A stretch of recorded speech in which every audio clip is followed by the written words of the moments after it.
अवंतिका महात्म्य। आधुनिक लोग अवंतिकापुरी को उज्जैन कहते हैं।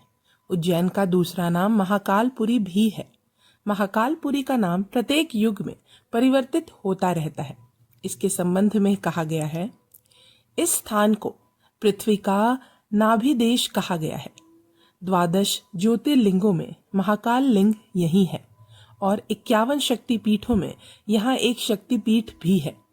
द्वापर में श्री कृष्ण बलराम यहीं महर्षि सादीपनी के आश्रम में अध्ययन करने आए थे। महाराज विक्रमादित्य के समय में उज्जैनी भारत की राजधानी थी।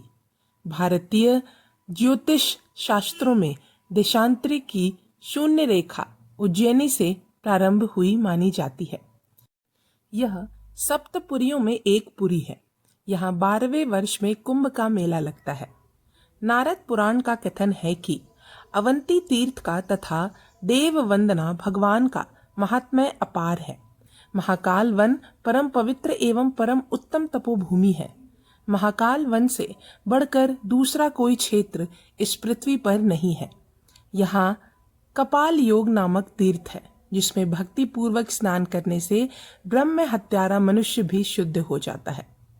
अवंती के प्रत्येक कल्प में भिन्न भिन्न नाम होते हैं, यथा कनकश्रृंगा, कुशास्थली, अवंतिका, पद्मावती, कुमुदवती, उज्जैनी, विशाला और अमरावती।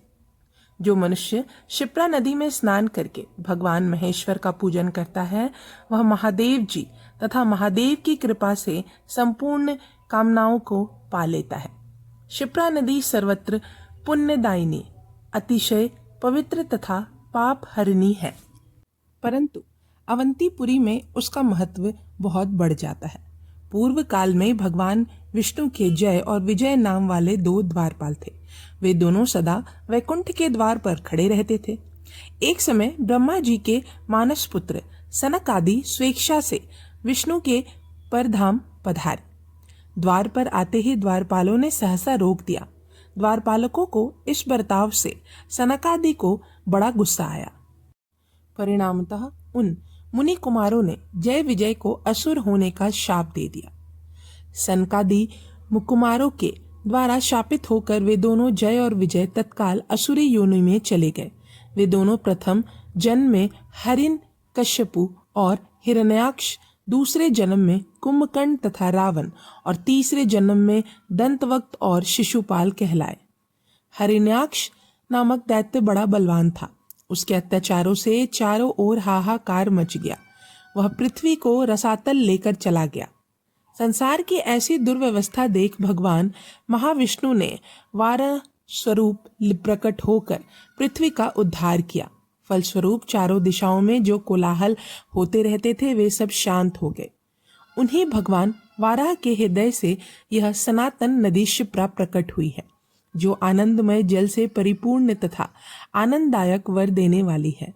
रमणीय महाकाल वन में एक परम सुंदर पद्मावती पुरी है। उस पुरी में परम रम्य एक सुंदर कुंड है। उसमें स्नान करके सब मनुष्य सनातन शिवलोक को जाते हैं। उसी सुंदर वन में लोक पावनी क्षिप्रा लीन हुई है।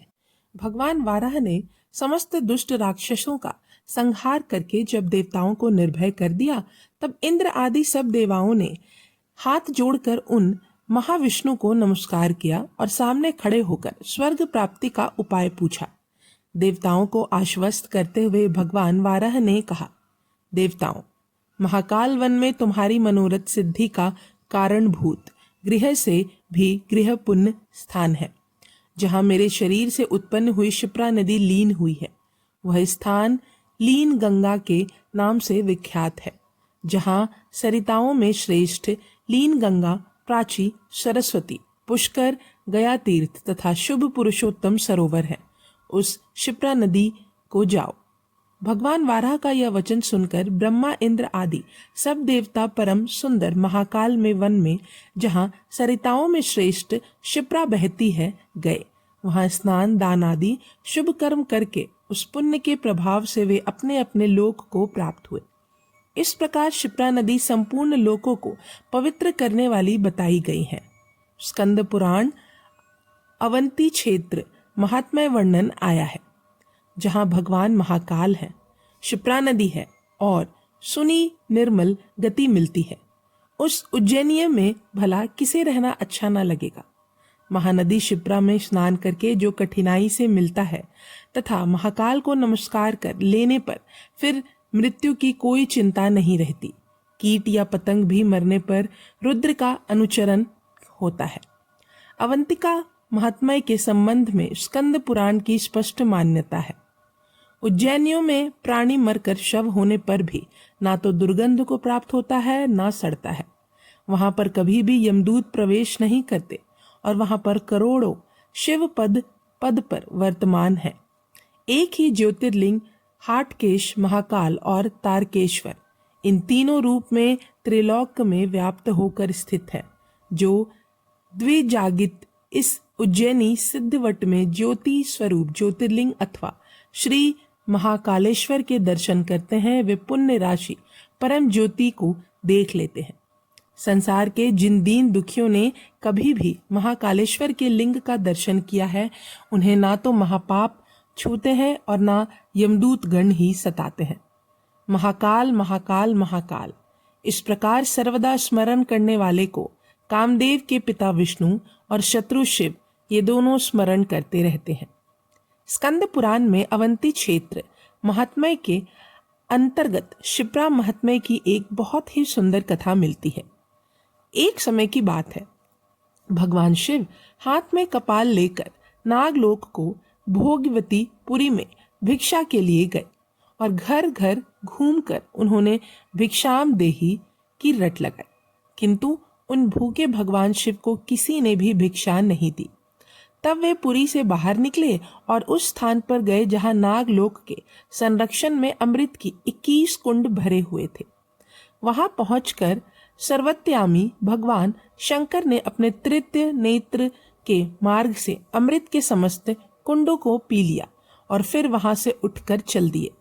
यह सब देख सुनकर समस्त नागलोक कांप उठा और सब एक दूसरे से पूछने लगे, यह किसका कर्म है, किसने क्या कर दिया है जिससे इन कुंडों को अमृत यहां से चला गया।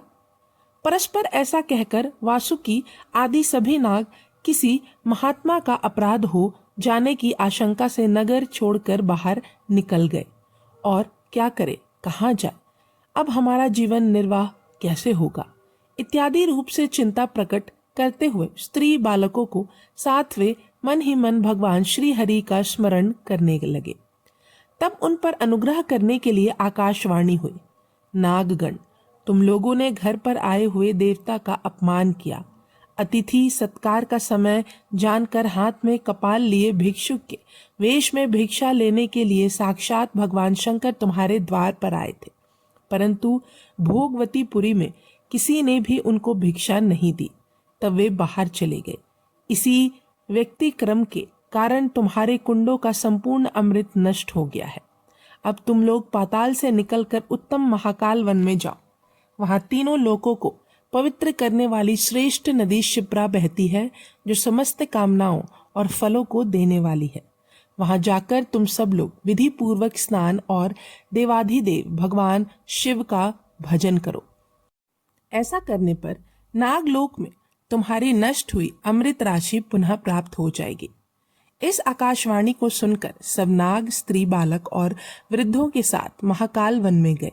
उन्होंने उस त्रिभुवन वंदिता क्षिप्रा नदी का दर्शन किया। इससे उन्हें बड़ी प्रसन्नता हुई और वहां स्नान दान आदि करके उन्हें महादेव जी की आराधना की।